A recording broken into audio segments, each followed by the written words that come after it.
Hello mga ka-friends! A day in my life as a chubby mommy na may 3 anak na babae. Taga Bicol ini.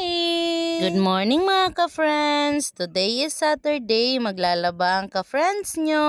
Ang ganda pala mga ka-friends ang tanawin. Kitang-kita mo ang blue na kalangitan. At syempre hindi mawawala ang sikat ng araw. Makikita mo talaga na lumiliwanag ang mga puno. O siya, sige na nga, maglalaba ang ka-friends nyo kung ano-ano na naman ang ginagawa ko at makakalimutan ko na yung gagawin ko. Oh no!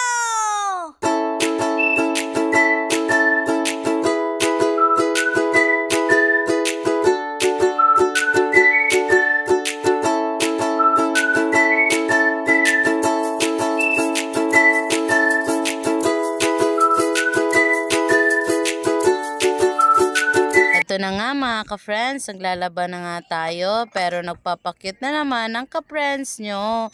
Meron kaya nakakyutan sa kanya? Oh no!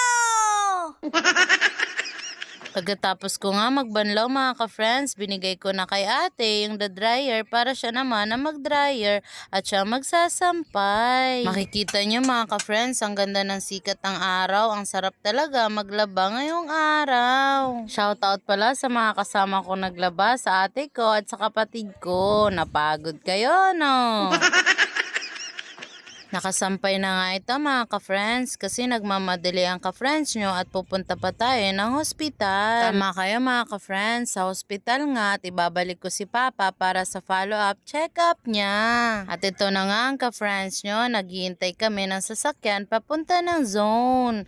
Tama kayo mga ka-friends, sa hospital ng zone kami pupunta. Nakikita nyo ba mga ka-friends, umuulan nga habang naghihintay kami ng sasakyan. Yes, tama kayo mga ka-friends. Nandito na kami sa rescue at kasama ko pala ngayon yung mama ko para mag-follow up check up kami kay Papa. Shout out pala sa driver namin kay Ninong Edwin, salamat sa pagdadrive at shout out din pala sa aming barangay captain kay Sivelardi Jr. sa pagpapairam ng rescue papuntang hospital sa follow up check up ng papa ko. Salamat sa'yo! Wow!